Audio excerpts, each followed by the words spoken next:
many of you have read his commencement address? How many of you got a phone call within an hour of the address to ask for a grade? I did. Steve called me. I'd been working with him a lot, and he gave that famous commencement address, and he called up at like 12:15. The ceremony had actually about 11:30, and he said, "Ron, how are you doing?" "Great. How were the stores yesterday?" "Really did well."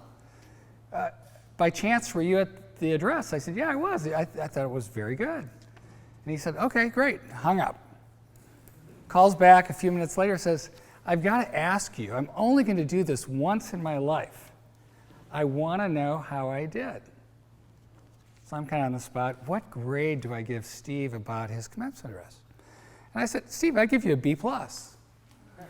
And he said, "A B+." I said, "Well, you know," and he said, "Why?" And I gave him a couple of reasons. He said, "Oh," he goes, "that sounds fair."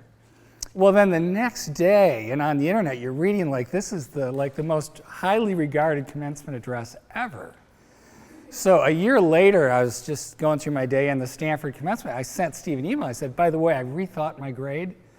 You now get an A-." So I upped his grade, which was good. But Steve was a wonderful person to work with because so many dimensions, but he taught me so much about life, not just business. And as you go through life, you're going to learn most of what you learn, not from the classes you take, but from the people with whom you interact. And so take time to pick people carefully who you work with, people that share your values, people that you can learn from, people that will inspire you, people that will motivate you to do your best work. But make sure you learn the lessons of life. And as I saw Steve's picture, I keep reminded about that commencement address.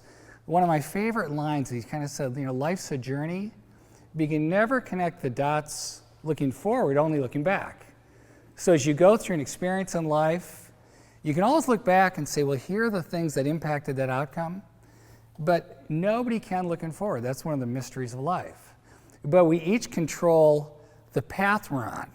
And so it's really important you make good choices along the way on the path. Does that make sense? And I kind of think when I look back to my life as a young person who grows up it looks like most people in the room with pretty good families, pretty good opportunities, you probably are on like a highway with some really obvious exits. I was young, Stanford. It's pretty hard to take the Stanford exit off the highway and have a bad outcome. It's not a real original path. Thousands of people choose that every year, but it's a good choice.